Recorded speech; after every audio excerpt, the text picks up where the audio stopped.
What's good? What's great, Ohio Cannabis Report family and community? It's your host and founder, Gerald Moore Jr., back with another podcast episode. Today, we're going to be going over just some latest headlines in the Ohio cannabis space as we continue to cover all things Ohio cannabis. First of all, I want to thank you all for all of your support over the last few years and supporting the channel, whether it's been Instagram, Facebook, YouTube, or the podcast. I want to thank all those people who've come out to support different events that we've had. Here we're going to start having some more events coming up in the fall and winter. So make sure you guys definitely tap in with us on Facebook, Ohio Cannabis Report, or our Instagram. We are also on Substack, Threads, Reddit, and YouTube, and all podcast platforms. If you ever have any tips, content, things that you want to share, please contact us at ohiocannabisreport@gmail.com. Again, that's ohiocannabisreport@gmail.com. Or you can send those tips via direct message to our Instagram or our Facebook page. Our Instagram that I'm actively on is at Ohio_cannabis_report. We also have another one called just at Ohio Cannabis Report, still active, but I don't have as much access to that page. But again, thank you guys for all of the love and support. And shout out to everybody in the cannabis community, whether you are new, whether you're somebody from the legacy community. We definitely appreciate and support all of those who support ending the demonization, the stigma, the criminalization behind cannabis. And so our whole goal behind Ohio Cannabis Report is to help end the stigma, right? By sharing stories, by sharing information, resources, and helping our communities better understand the cannabis plant, but also those that consume the cannabis plant for the various different reasons. So again, thank you guys for all of your support and showing love. So I'm going to share my screen here. Obviously, if you're listening to the podcast, you're not going to be able to see this. But you can also, I believe, view some of the podcasts. So on some of the platforms. So again, I'm going to share my screen with you all just so you guys can see what I'm seeing. All right. And so this article is from the Ohio Capital Journal. Ohio's recreational marijuana prices are higher than what Michigan customers pay. Also, I just had this conversation on my personal Instagram page about how we need to our highly intellectual, educated community, especially our journalists and our politicians, policymakers, and people in our community. We need to start using the term cannabis because that is the scientific term. Obviously, marijuana has negative connotations. It's the same thing with black market versus legacy market. When people think about black market, just naturally, again, they're going to probably think about black people, right? It's like you have white collar crime, typically committed by white criminals and, money laundering, things like that. Again, the data has come out that black and white communities pretty much use cannabis at the same rate.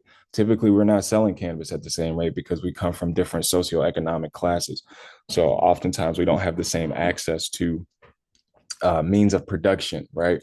And so that's something that I'll continue to say in our content, because again, as cannabis continues to grow in normalcy, because it's still only been 6 years since we've had medical, and it's only been about a year and a half, 2 years of legal adult use recreational. So there's still a lot of education that has to be done in our community. So here's the article. 2 years after Ohio's recreational cannabis sales began, Ohio adult use marijuana cannabis continues to be significantly more expensive than Michigan, according to pricing data. Meanwhile, Ohio Republican lawmakers have outlawed buying from other states.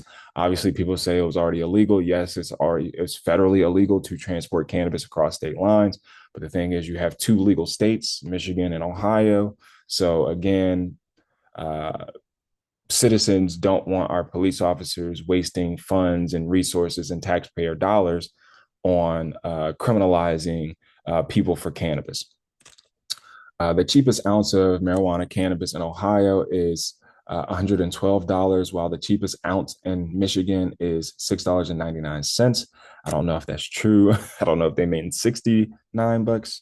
I'm thinking that's a typo. According to the Weed Buddy Cannabis Price Index, in Arizona, it's $49.99. And in Colorado, it's $16.73. The median cost of an ounce shows far closer prices though Ohio still sits as the most expensive among the four states at $147.35 compared to $99 in Michigan, $120 in Arizona, and $110 in Colorado. Ohio's median price for an eighth of cannabis flower is $35 compared to Michigan's $20 for the same amount as of July 31st, the index shows.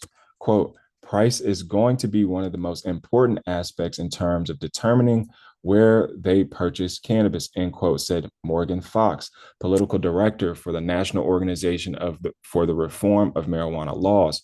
Quote, people were already used to driving to Michigan to purchase cannabis, so as long as there's still a massive price differential, they're probably going to continue doing so, at least for the foreseeable future, end quote. Marijuana is illegal for recreational use in West Virginia, Indiana, Kentucky, and Pennsylvania. Ohio recreational sales started in August 2024, about 9 months after Ohioans voted to legalize recreational marijuana, cannabis. A new law passed by Republican state lawmakers, SB 56, took effect earlier this year that made a wide variety of changes to the voter-passed law. Ohio Senate Bill 56 criminalized bringing legal marijuana, cannabis from another state back to Ohio. Quote, if you're caught with cannabis that cannot be verified, purchased in Ohio, or verified grown in Ohio, then it's the same penalties as it was under prohibition of pre-legalization, end quote, Fox said. However, he was doubtful Ohio customers knew about the changes to Ohio's law. Quote, if people had gotten used to doing that when cannabis was not legal in Ohio, they're probably going to continue to do so, end quote, Fox said. The law also bans possessing marijuana, cannabis, and anything outside of its original packaging and requires drivers to store marijuana, cannabis in the trunk of their cars while driving. Furthermore, the law reduced THC levels in adult use marijuana, cannabis extracted from a maximum of 90% down to a maximum of 70%, capped THC levels in adult use flower to 35%, and banned smoking in most public places. Ohio's total recreational marijuana cannabis sales were $1.67 billion as of July 11th, according to the Ohio Department of Commerce, Division of Cannabis Control. The median price of a standard eighth of cannabis flower was $36.40 in Columbus, $32 in Cincinnati, and $30.80 in Cleveland at the end of July, according to the price index. Compared to cities in Michigan, the median price of the same amount of cannabis flower, according to the price index, cost $25 in Lansing, $20 in Detroit, and $20 in Monroe, Michigan, which is about 12 miles from downtown Toledo. There have been 32.5 million units of manufactured products that have been sold and 267,590 pounds of plant material, according to the division. There are 223 dual-use marijuana dispensaries in Ohio as of Thursday, meaning they can sell medical and non-medical marijuana cannabis, according to the division. More than 160 Ohio municipalities or townships that have moratoriums in place banning the sale of adult-use cannabis as of June 3rd, according to the Ohio State University's Morris College of Law. Michigan voters legalized recreational marijuana in 2018, and sales started in December 2019. Quote, Michigan's market is much more well established, and we've seen in most cannabis markets that prices tend to go down over time, end quote, Fox said. Michigan has more than 800 active retail licenses as of June 2026, and Michigan marijuana cannabis stores reported about $3.17 billion in revenue in 2025, according to Michigan's cannabis regulatory agency. Quote, Michigan also has a much higher market in terms of the numbers of dispensaries and the number of licensed businesses than Ohio does, largely because Ohio artificially capped that. So that means that since there's more competition between those businesses, They have to keep their prices at a bit lower to be competitive, end quote, Fox said. Michigan is the second largest adult use marijuana cannabis market in the nation behind California. So obviously this has been a big talking point in Ohio for, since we started our adult use program. Price, price, price. Again, that's why people are driving to Michigan. People are driving to Michigan in teams of four, buying bulk product, going from multiple dispensaries, and then coming back to Ohio. Of course, again, that is part of what our state has created, because they aren't allowing people to, one, get licenses. Part of SB 56 as well that this article leaves out was that they cut tier 3 and craft grow licenses, which they never doled out, which those were supposed to be for, underserved communities most harmed by the war on drugs. So there's no social equity. They took that out of the bill as well. They took out the social equity funding, money that was supposed to go directly to communities harmed by the war on drugs to help them get involved in the cannabis space. And so obviously here in Ohio, we are still behind the 8 ball when it comes to expanding and growing the cannabis industry. All right, I'm going to read some more articles. So this is from cleveland.com. Ohio recreational marijuana sales top 1.5 billion as legal market enters the third year. Cleveland, Ohio. Ohio's recreational market marijuana cannabis market has generated more than $1.5 billion in sales since legal purchases began 2 years ago, and communities with dispensaries have received more than $55 million from the state's marijuana excise tax. We don't know where that money is going either. The results show the size of the market Ohio's next governor will inherit. They also show how much the system has changed since voters approved Issue 2 in 2023. Lawmakers kept recreational marijuana legal and retained the 10% excise tax, but redirected most of the tax revenue away from the purposes voters specified. Sales topped $1.5 billion as prices fell. Adult use sales began August 6, 2024, and its July program update, the Ohio Division of Cannabis Control reported 1.58 billion in cumulative adult use product sales and 223 dispensaries with certificates of operations. Consumers are also paying less for marijuana flower, cannabis flower. Division of Cannabis Control data shows that the statewide average price is about $6.54 per gram. So in that other story, that's what they probably meant. That was a gram, not an ounce. Compared to $9.40 per gram shortly after recreational sales began, a decline of about 30%.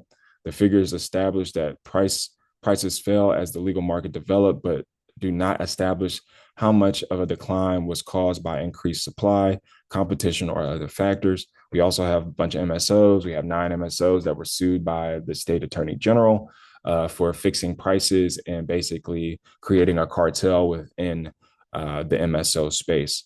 Adult use purchases carry a separate 10% marijuana excise tax. Cannabis, in addition to normal sales taxes. Ohio state sales tax rate is 5.75%. So a recreational purchase is taxed at least 15.75% before local sales tax are added. In Cuyahoga County, the sales tax rate is 8%, meaning the combined marijuana, cannabis, excise, and sales tax rate at 18% higher in the state. Dispensary communities have received $55.4 million. The marijuana excise tax generated $55.6 million during the fiscal 2025. It's the first fiscal year of collection, according to the Ohio Department of Taxation, FY fiscal year 2025 annual report. That is the total statewide excise tax collection for the fiscal year, not the amount paid to local governments. Communities that host dispensaries receive 36% of the excise tax revenue attributable to sales within their jurisdiction. A Cleveland.com analysis of Ohio Department of Taxation records found those municipalities and townships had received about $55.4 million through June 2026. The calculation combined the department's cumulative distribution through February with the additional March through June payments listed in the state's June distribution file. Columbus received the most, about 7.2 million. Cleveland received about 1.2 million, while Lakewood received about $1.1 million. The payments are tied to marijuana cannabis sales within each host community rather than population. A community without a dispensary does not receive a share simply because its residents may buy marijuana elsewhere, cannabis. Local governments also retain authority to keep adult use businesses out. Ohio State University's Drug Enforcement and Policy Center counted 137 jurisdictions with active moratoriums as of August 7th, representing about 14% of Ohio's population. And all 163 municipalities or townships have enacted moratoriums at some point since Issue 2 passed, although some have since expired or been rescinded. Most of the tax now goes somewhere voters didn't specify. Issue 2 originally divided the 10% excise tax among 4 purposes. Under the voter-approved law, 36% was designated for communities hosting dispensaries, 36% was for cannabis social equity and jobs fund, 25% for substance abuse and addiction programs, and 3% for cannabis regulation and tax administration. That formula did not remain in place. The Ohio Department of Taxation fiscal year 2025 annual report says that 2025 to 27 state budget, House Bill 96, changed the distribution so that 64% goes to the general revenue fund and 36% continues to go to dispensary hosting municipalities and townships. That means the host community percentage voters approved survived, but the other 64% no longer goes to the 3 state proposed or purposes specified in Issue 2. Senate Bill 56 separately repealed the voter-created Cannabis Social Equity and Jobs Program. The Ohio Legislative Service Commission's bill analysis identifies repeal of the program among the changes of Ohio's marijuana law. Senate Bill 56 took effect March 20th and made broader changes to the state's marijuana cannabis laws, including combining regulation of the medical and adult use systems. The 10% adult use excise tax remained. 2 years after recreational sales began, Ohio, therefore, has a legal retail market with more than $1.5 billion in sales, 223 operating dispensaries, and lower flower prices. Communities hosting those stores have received about $55.4 million from the excise tax, while 137 jurisdictions continue to block adult use marijuana businesses, cannabis. The tax itself remains 10%, but where most of the money goes has changed. 36% continues to go to follow sales back to dispensary communities, while the other 64% now goes to the Ohio General Revenue Fund. This article is by Michael Johnson. So again, let me know what you guys think about this in the comments. Obviously, you can contact us via Threads, Instagram, Facebook, etc. to continue this conversation. Is this Ohio?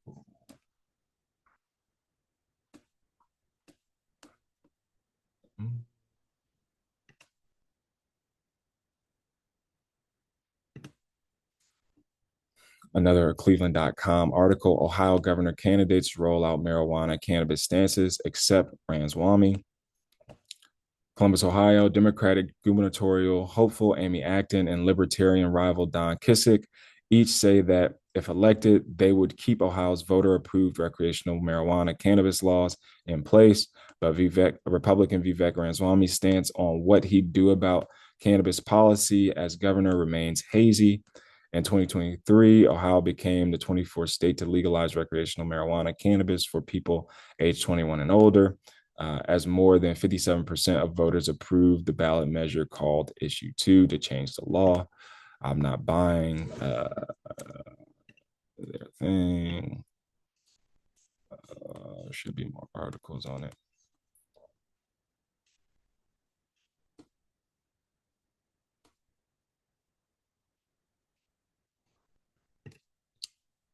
Two Cincinnati breweries can resume THC beverage sales after judge blocks Ohio ban. Two Cincinnati breweries will be allowed to continue their THC beverage sales locally after a temporary restraining order was issued against an Ohio law that banned the manufacture and sale of intoxicating hemp products. U.S. District Judge Jeffrey Helmick for the Northern District of Ohio granted 14 Ohio hemp companies a temporary restraining order, TRO August 7th, with the possibility of an extension, allowing businesses to conduct activities compliant with federal law for at least 14 days. This is an old article. 50 West and Rheingeist are amongst the group of granted permission, including Columbus-based Seven Sun Brewery, Delta Beverages, Inc., Crescent Canna, Cheech and Chong Beverages, Torch Drinks LLC, Athens Beverage LLC, Cleveland-based Great Lakes Brewing Co., Uncle Arnie's, Mile High Cure Corp., Hometown Hero, The Hemp Co., and Lifted Liquids Inc.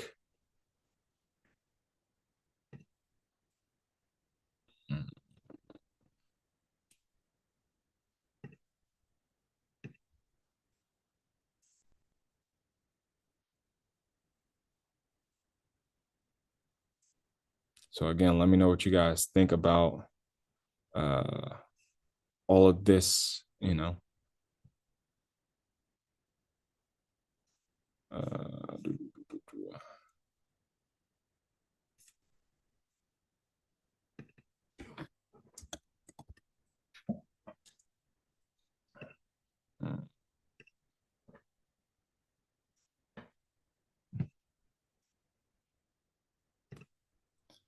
This is another big story that's come out. Ohio health officials aim to explain risk of cannabis use while pregnant.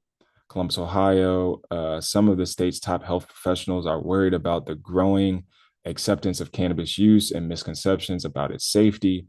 In partnership with the One Ohio Recovery Foundation and the Truth Initiative, the state is launching a multi-phase campaign responding to the rise in marijuana cannabis use since legalization in 2023. Uh, the first phase will focus on misconceptions about the safety of using marijuana cannabis while pregnant, according to, and I would say this probably is about smoking cannabis, not about obviously tinctures, CBD, CBG, CBN. Um, According to Dr. Bruce Vanderhoff, director of Ohio Department of Health, exposure to THC can harm fetal brain development and lead to premature birth and low birth weights in newborns. THC is also able to pass from mother to child through the placenta and breast milk. Again, cannabis is more than just THC. You have CBD, you have CBG, you have CBN. Those don't have the psychoactive effects. Some people are using cannabis for CBN, CBG, CBN. So there's a lot of different cannabinoids other than THC. So that's important too. And I don't know why the doctors aren't talking about that. Most doctors aren't even educated about the endocannabinoid system or cannabis in med school. Quote, the science tells us that there is simply no safe dose of cannabis during pregnancy, end quote, Vanderhall said Thursday. But despite the scientific evidence, polling conducted by One Ohio found that 19% of Ohioans believe using cannabis while pregnant is acceptable. Slightly more than half of Ohio women who are pregnant or hope to become pregnant report using cannabis. One Ohio executive director, Alicia Nelson, said those numbers should be, quote, a call to action, end quote. Quote, they tell us as cannabis becomes widely available in Ohio, we have a responsibility to ensure families have access to accurate evidence-based information to make informed decisions, end quote, Nelson said. Organizers say this campaign will be shaped by the experience and feedback of pregnant women. According to Vanderhoff, many pregnant women experience symptoms like nausea, stress, or lack of sleep and might consider cannabis as a convenient form of self-medication. But that, Vanderhoff said, is not the best answer. The growing acceptance of marijuana cannabis use also comes at a time when Ohio is making progress in its long struggle with infant mortality, not making progress. Me and my wife lost our son. My wife is not a cannabis consumer. We're both college educated. My wife is a high earner, and we still had to deal with an experience of stillbirth. But again, we don't equate stress. We don't equate racism. We don't equate lack of economic viability and all the different things that Black and brown communities typically deal with, especially pregnant women, and the care they receive. Quote, part of the importance of today's message in this campaign, again, this is a marketing campaign for the state, is that we want that trend to continue to move in a favorable direction, end quote. Also, One Ohio Recovery Foundation was founded out of the lawsuit from the state of Ohio for the opioids against the pharmaceutical companies. So what amazes me is how they're skipping over the opioid epidemic and the opioid crisis, which they got billions of dollars or millions of dollars for, hundreds of millions of dollars for. And their first campaign is about weed. It's not about alcohol. It's not about opioids. It's not about opioids being or cannabis being an alternative to opioids. It just shows the state's agenda, right? We don't see any agendas against alcohol in the state of Ohio. We don't see any agenda against opioid use, but now they're coming out with cannabis. Okay. Uh, Quote, if we are not cautious and careful about the potential impacts on prematurity and low birth weight, as well as brain development, we might see that favorable trend continue, end quote. The state is also partnering with a national anti-tobacco group. Tobacco and cannabis, not the same thing. Amy Taylor, Chief Development and Engagement Officer with the Truth Initiative, says she hopes to apply lessons learned in driving down youth smoking rates to help Ohio address cannabis use and addiction. Quote, we know that works, or we know what works, end quote, Taylor said. Quote, clear, credible, non-judgmental information that meets people where they are, end quote. Campaign organizers say they want to ensure that women feel safe and comfortable talking to their doctors about marijuana, cannabis, and pregnancy, which again, they're not going to be safe because again, now you're in the system. A lot of these doctors are against cannabis. And so now they might put you on a list, right? And then you have the baby. Now they say you're a drug addict and they take the baby, right? So it's not a safe thing, especially for Black and brown communities and Black and brown women. Quote, I know how demanding motherhood can be and how overwhelming pregnancy can feel, end quote, Nelson said. Quote, women are often managing physical symptoms, emotional stress, and are navigating a constant stream of advice while trying to make the best decisions for themselves and their babies, end quote. The first phase of the campaign will cost about $250,000. Future phases will focus on cannabis use among Ohio's youth and workforce. So again, let me know what you guys think about that. That's going to be my last article for this podcast episode. But again, I want to thank you guys for tuning in to the Ohio Cannabis Report. Please make sure you follow us on all of our social media platforms. Again, just type in Ohio Cannabis Report, and that's us. We also are supported by Green Environmental Outreach, GEO nonprofit, which is a 501c3 nonprofit, veteran owned and founded. And they support this work that we do here at Ohio Cannabis Report. So if you would like to continue for us to continue this work and support this work, please be willing to give a donation if you feel led to support Green Environmental Outreach, GEO nonprofit, to help us keep this work sustainable. I'm gonna go to our website real quick so you guys can see that we are official as well.